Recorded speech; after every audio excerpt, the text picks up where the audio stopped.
as food price fell, consumption in Britain rose. So as the price of the food fell, the consumption in the British increases. From the mid 19th century, faster industrial growth in Britain also lead to higher incomes and therefore more food imports. So as in the mid of 19th century, the industrial growth was increasing at a very great rate in the Britain, due to which the you can say the incomes of the labor also increases, and therefore the food which were imported from the other countries were also increases. Around the world, in Eastern Europe, Russia, America and Australia, lands were cleared and food production expanded to meet the British demand. So in order to meet the British demand, the land were cleared and food production expanded, especially in the Eastern Europe, Russia, America and Australia.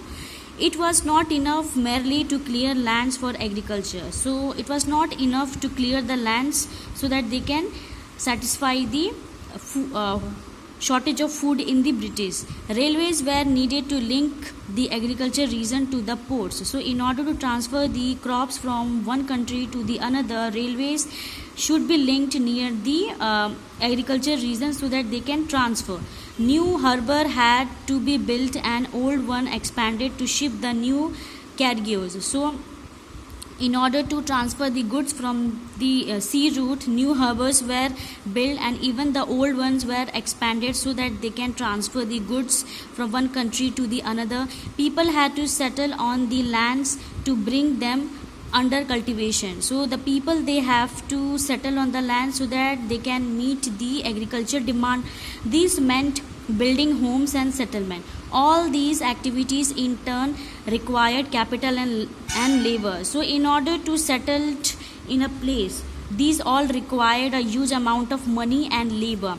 Capital flowed from financial centers such as London. So from the London, the support of money, that is the financial assistance came, so that the demand of the British, or you can say the shortage of food grains in the British or you can say in the Britain government can be fulfilled. The demands of the labor in place where labor was in short supply, as in America and Australia, lead to more migration. So as there was a demand of labor in the America and Australia, so the people, they move towards the America and Australia so that they can fulfill the demand of labor in America and in Australia. Nearly 50 million people emigrated from Europe to America and Australia in the 19th century. So it is estimated that about 50 million people, they moved from European countries to the America and Australia in the search of you can say work and food. All over the world, some 150 millions are estimated to have left their homes, crossed oceans and vast distance over land in search for a better future. So in the you can say 19th century, all over the world, of about 150 million people, they left their homes, crossed different types of oceans and sea, and even covered a vast distance over land in order to or you can say in search for a better future where they can live their life peacefully. So this is a picture in page number 82. Okay, immigrant ship leaving for the US by M.W. Ridley, 1869. So as you can see in this picture, this is a picture of a ship where the people, they are just hanging in the ship so that they can move from one country to the another.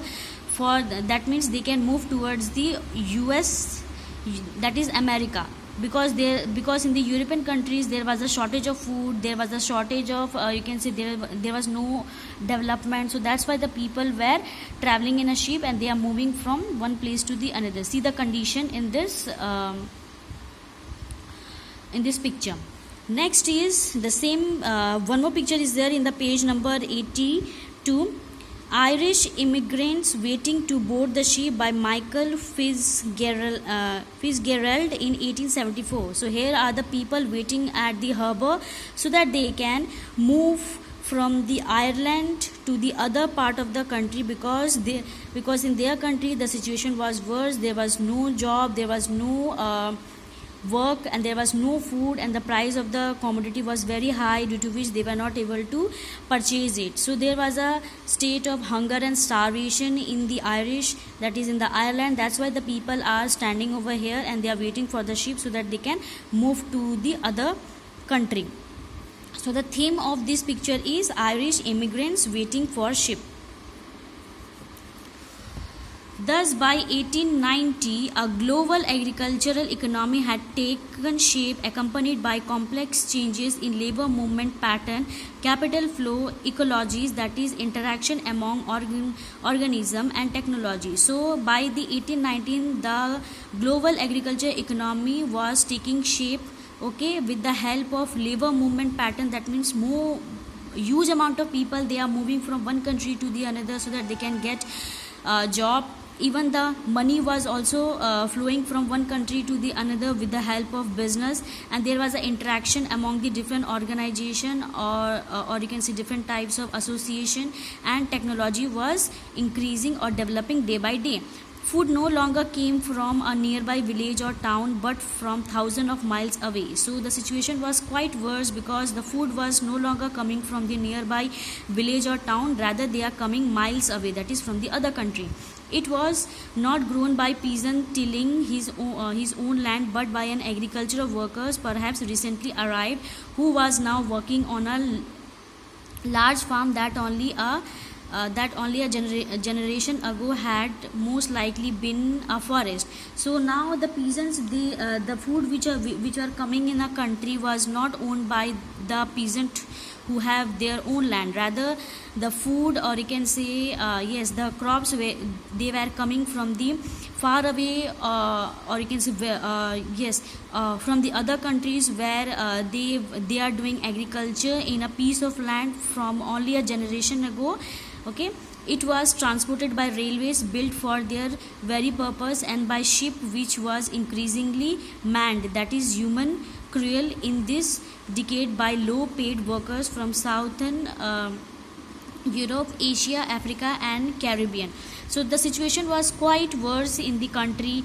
Okay, and these forests, that is they have converted you can say wasteland into a agricultural land, so that they can satisfy the needs of, or you can say shortage of food in the Britain. So they have made the converted land into agricultural land, so that they can meet the food requirement in the British.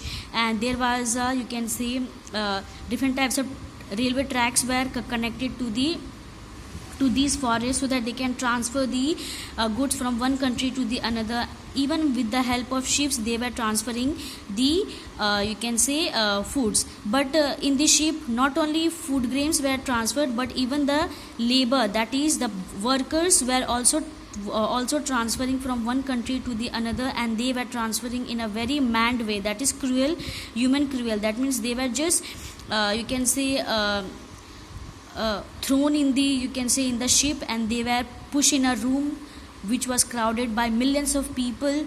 Okay, and they were you can say taken to the different parts of the country, just like southern Europe, Asia and Africa and Caribbean. So the they were taking from southern Europe, Asia and Africa and Caribbean, so that they can you can say take this labor at a very low paid rate, and they can use them in the Britain, because there was a shortage of labor in the Britain.